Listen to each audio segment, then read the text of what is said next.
When she's not looking, it's not a bad setup, but in a few months, things are going to change.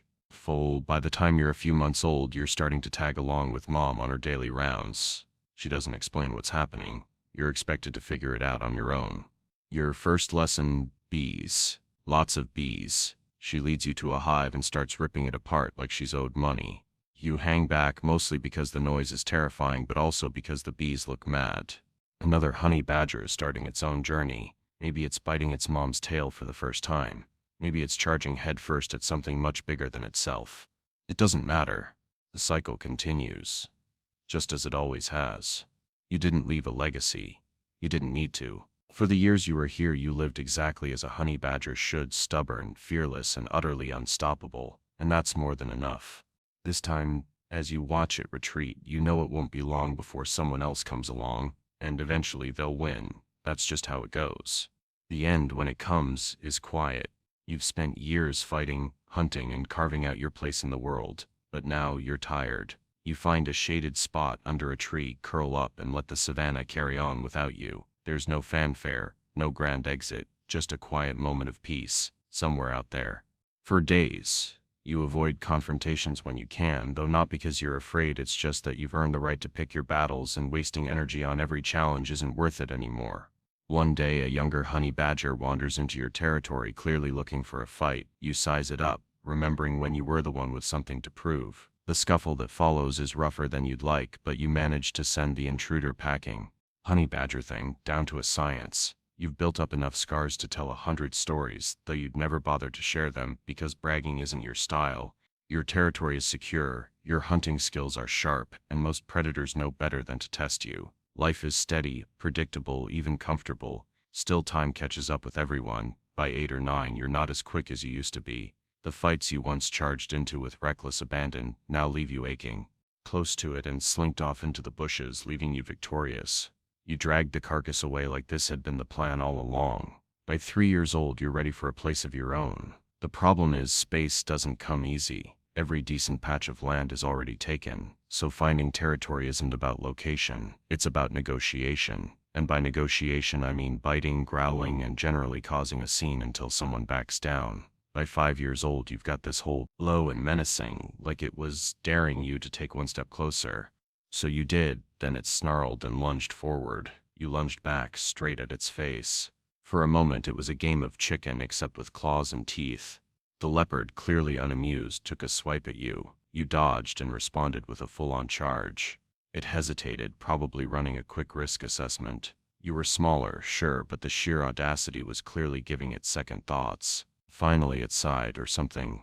Lions, leopards, hyenas, they've all learned one important lesson: messing with you isn't worth the headache. You might not win every fight, but you don't fight to win. You fight to make it unbearable for everyone involved. Take that time you stumbled upon a leopard guarding a fresh kill. Any sensible animal would have walked away. After all, leopards don't share. You, however, looked at the leopard, then looked at the kill, and decided it was your turn. The leopard growled.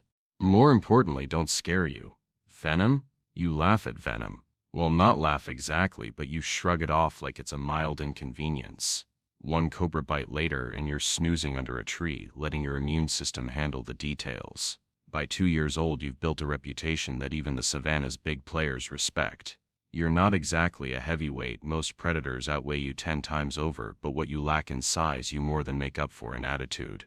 So you manage to scrape together meals here and there, small mammals, eggs, and the occasional insect. But you've also learned the hard way that not every fight is worth picking. A particularly bad run-in with a porcupine leaves you limping for days, your pride as bruised as your paw. Slowly, though, you find your rhythm. You stop charging at everything that moves and start figuring out which prey is worth the effort. Scorpions? Sure. Snakes? Absolutely.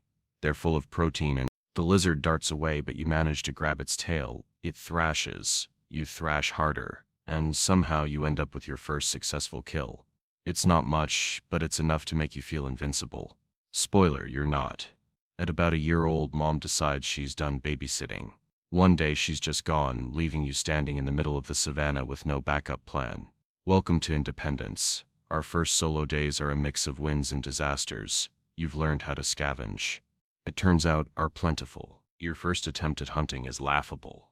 You spot a scorpion and decide it looks slow enough to catch. It isn't. It dodges, stings you on the paw, and scuttles away while you roll around in frustration. The sting doesn't kill you. Honey badgers are famously resistant to poison, but it hurts enough to make you rethink your approach. Your second attempt is slightly better.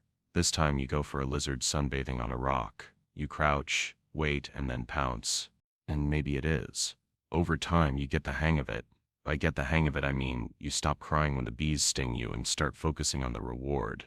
It's not exactly fun, but it's effective. You're learning one of the most important rules of honey badger life: pain is temporary. Snacks are forever. Please subscribe my channel. By 6 months, you're starting to venture out on your own. Mom still keeps an eye on you, but she's giving you more space to make mistakes. And mistakes. They swarm her, stinging her face, her paws, her everything. But she doesn't flinch. Why? Because she knows what's inside.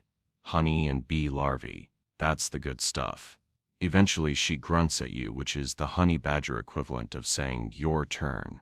You edge closer, swipe at the hive, and immediately regret your life choices when a bee stings your nose. You yelp, fall over, and scramble back. Mom doesn't help. She just keeps eating like this is all part of the process.